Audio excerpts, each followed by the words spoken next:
All right, guys, happy Finance Friday. Before we begin the video about Magic the Gathering art and why the hell it's going up like crazy, here are some awesome cards you want to look at on our eBay store below on auction right now. I've actually, if you've noticed, taken all the items off of my eBay store pretty much because I'm repricing, doing new pictures, etc. But these are all going to be on eBay auction right now. Check it out. The link is right below. I have basically weekly auctions running, and I'm going to have an incredible selection of old school Magic cards, stuff like that, here on auction. These are all international edition cards, so these are only 5,000 ever printed. And so, yeah, if you're looking for Power 9, some duels, these are going to be a great opportunity. Here again is the Black Lotus. I hope you guys enjoy the video about Magic the Gathering art and on the auction that sold for $155,000, a painting by Tyler Jacobson, a brand new Magic art piece. Don't miss out. Enjoy.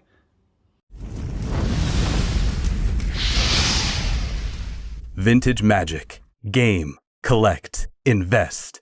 For more information about our consulting and professional services, visit vintagemagic.com.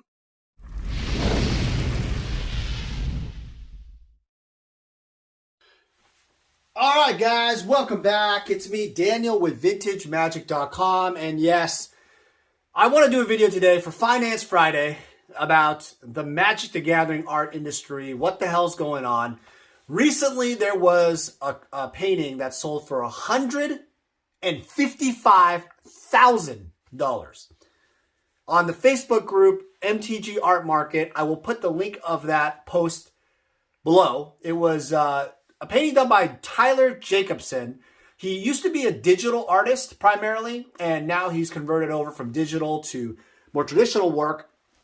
But this painting is special because it's I'm going to get the name wrong every single time. It's called Drizzt, something like that. Tezzeret. It's basically a famous character in the Dungeons and Dragons lore, and it has his the character himself, and also he has like white hair, and also he's doing like some action pose. He also has his trusty lion or tiger or something, some animal beast that's also with him, apparently attacking a creature. But this character is iconic for the game Dungeons and Dragons. As you guys may have known, Dungeons and Dragons is one of the early sets of kind of gaming. It's like tabletop gaming where you would essentially have miniatures and you'd role play, and basically it's what was the beginning of fantasy itself. It wasn't a fantasy card game. It was more of a fantasy role playing. And so this type of painting is kind of that bridge of the industries. And so they released a set that essentially had not Final Fantasy. I keep saying Final Fantasy. Dungeons and Dragons artwork turned into Magic cards. So that was the first of its kind. And so I kind of want to talk about how that changes the landscape of collecting, how that is for, in the future, and what could happen. So this part, I want to talk about just kind of like, how does it really affect like this type of price, right? $155,000 for original painting for a new modern day piece, 2021, is absolutely unprecedented. So I want to talk about like the financials first, because a lot of people are wondering, how in the world are people even able to afford something like this? I mean, this is the price of like a Bentley, a used Ferrari, some type of thing. I mean, some places a house. I mean, the reality is the economy is now back in order. I got to say, if you've noticed, people have gotten vaccine. I got my second vaccine shot recently. I got to say, like Las Vegas, for example, is completely wide open. There's no mask if you've been vaccinated. They don't even like monitor it really. It's completely changed. A lot of you are probably thinking, well, that's bad. The vaccine experimental, whatever you want to think, it doesn't matter, because the reality is the economy in the United States is opening, and worldwide it's going to come too. If you look at the vaccine count, it's going to increase and increase. So I think the economy itself is just, booming. Right? Housing prices is low supply. People have a lot of cash sitting around. Cryptocurrency is still really relevant. There's still a lot of money in that. NFTs are growing. Collectibles are growing. Even though you've seen somewhat of a correction in some of the cryptocurrency or also some of the actual collectible industry, you still have large sales, big sales, and they're pretty much flat or they've grown a little bit. Some have declined, right? But all in all, they're not back to like 2017 prices or something, right? It's not like that. So I think the appetite for the paintings is even more because you have a lot of people who really want to get into what I've kind of thought about is Commander cards, where Commander is a big reason why Magic the Gathering is so special. It's so big itself, comparative to before, because Commander is a casual game, multiplayer, and Commander players tend to pimp out their decks. They tend to make their decks, either, just have special foils or miscuts or special, in this case, like borderless stuff. They're doing fancy, shiny stuff. That's what they do. And so the artwork now becomes very collectible. And I was thinking about like it used to be where the artwork was very digital. Like 80% of the paintings were all digital in a new set, just about. And very few traditional artists. Artists like Volkan Baga always stayed traditional. Chris Ron, Matt Stewart, those guys were all traditional. But now what you're seeing is a resurgence of primarily digital artists. And even guys like Tyler Jacobson, in this case, who painted digital for years and now is becoming, enhancing his skills, becoming more of that traditional artist. They're bringing back artists like Mark Poole's been around. They have Drew Tucker, from the original Alpha sets. I'm not sure if Dan Frazier or Doug Schuler, but I heard that they may be doing some cards. I heard, right? There's other artists that are being approached who used to do Magic sets now that are now back and doing more and more. So that shows me that there's a lot more creativity going on. I think like sets like the set where there was the what is that called? Where you have not Kaladesh. What is that set called? Where they basically had the 3 levels cards, Dominaria, right? Where you basically have these different styles. Some of them are quilted. Some of them are more statue-like, different mediums, right? You have all these different type of designs and kind of creatures and, landscapes. They're different. They're different styles. Even, for example, like Drew Tucker, he recently had his Modern Horizons 2 set.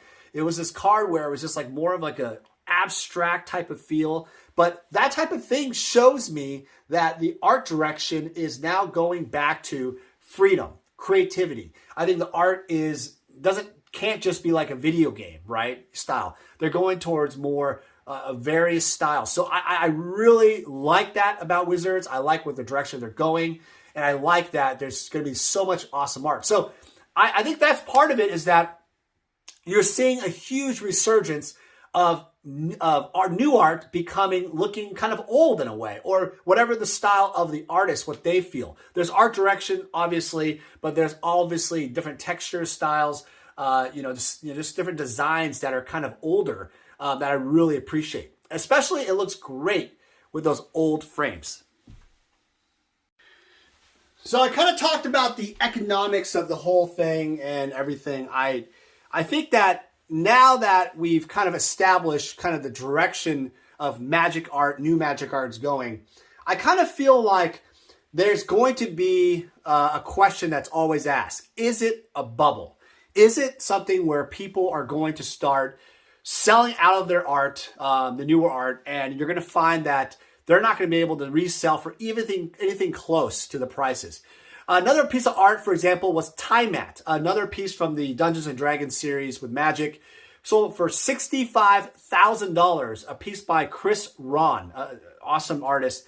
That, at the time, was the highest sale ever for a modern piece, but then it was obviously eclipsed by Tyler Jacobson's piece of $155K very, very quickly, I think the next week after. But the reality is these paintings are at prices staggering rates. So I thought about this bubble question, like the people that are usually buying these pieces generally don't buy them to resell. They're not buying them to flip. I rarely think that I would be shocked that people are buying them to broker, right? Like, hey, I have a client who wants it, that it's not on Facebook, and I'm going to resell it, and I'm going to be able to get, let's say, $255K, and I bought it for 155K. I don't think that's the case unless, maybe that is, right? Maybe a onesie, twosie here and there. But in general, I think it's going to collectors in general. So that makes me wonder, a lot of people wonder, like, what are they just going to be sold the next day and resold? No, I don't think that type of bubble is going to happen. What I do think is going to happen, though, is the mid-tier ones, where I would call it like 15K and below, sometimes 3K to 15K. I can see those paintings fluctuating in price if they are exchanged on a public auction. Now, on a private sale, I can see those becoming, still hold value, either through trade, crypto, whatever. People will still buy them at the price that was purchased, and there's a stable price for it. But all in all, the ones that are lower tier, I can see some fluctuation, especially some people who are buying these art pieces, I don't know exactly who, will also have a problem in terms of, it's more like a FOMO thing. Some of these people may be like, yeah, you know what? I'm going to sell off some of my decks or cards or other paintings, and I want to collect a brand new piece. I don't want to be missing out. The fear of missing out of something, the new trend, right? And I feel like there's going to be some of that. Like, there has to be some of that where people want something new, fresh, something cool on their wall, whatever. And I feel like that type, for example, Mishra's Factory, there was a new piece that came out by Mark Poole. Mishra's Factory has been done before. Obviously, Antiquities is the most famous edition with 4 versions. And it shows you that Wizards is going back to nostalgia. Mark Poole is obviously one of the most prolific artists, most famous artists. He obviously did Ancestral Recall and Birds of Paradise for the Alpha set. So he is obviously an incredible fantasy artist. And I got to say, I think the art is awesome, but at the same time, I can see it's more of like, hey, it's the new version, right? It's the new version. It's something nice to have.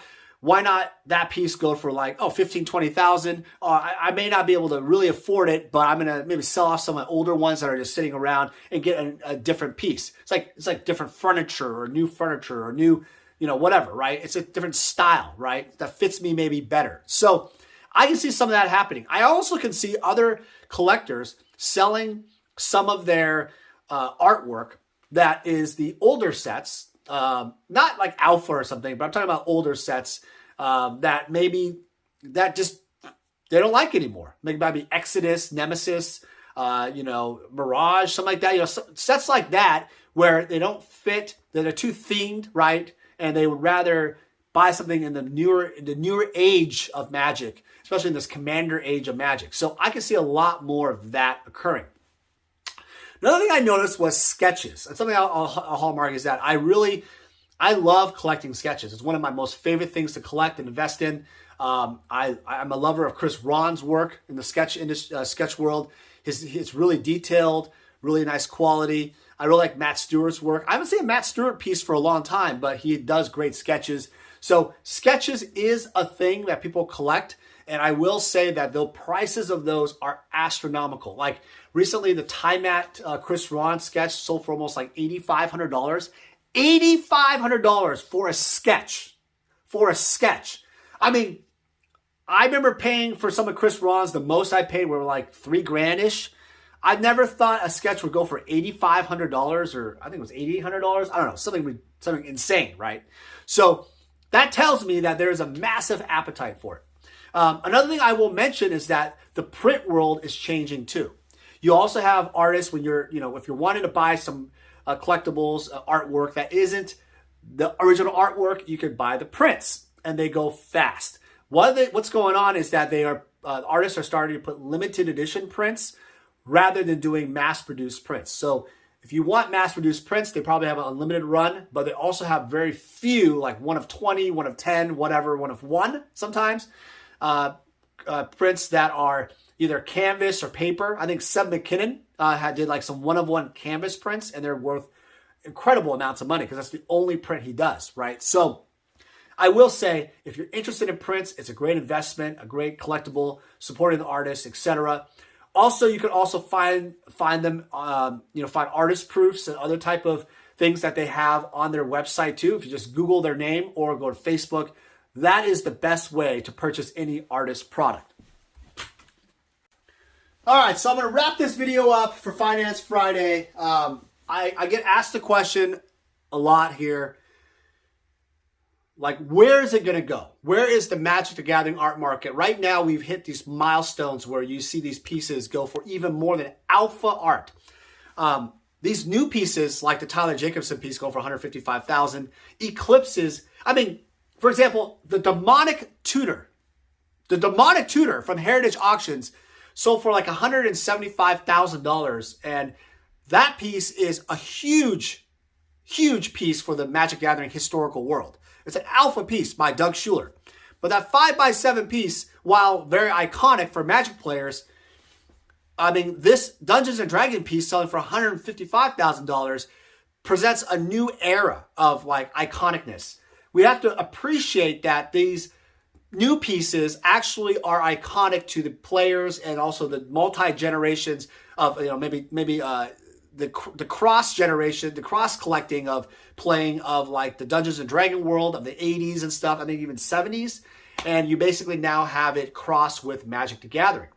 And I wouldn't be surprised that if they start doing more of this, people have been making fun of it, but like, why not do like, well, they've already done Transformers, right? But why not do it with other, like more games or other things that we know today? Like, I'll give you an example. Why not do it with Square Enix? I mean, why not with Cloud? And, you know, Cloud, the famous character, the guy with the big spiky blonde hair, the big sword. Why don't we do a Magic card like that? Why don't we do other cards like Sephiroth or something, or, you know, the Blitzball guy from Final Fantasy X or something like that? You have other characters, right, that are part of the Final Fantasy culture. Why not incorporate that? Why not do video game characters? Even like Super Mario Brothers. Oh my gosh.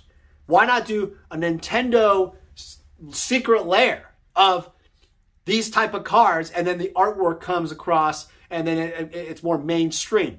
I can see that cross-licensing, cross-promotion of different industries and artwork and games and whatever being a thing coming very, very soon for Magic. So what I think about all that, I think about like our culture has just changed. You have to understand business and collecting, it changes.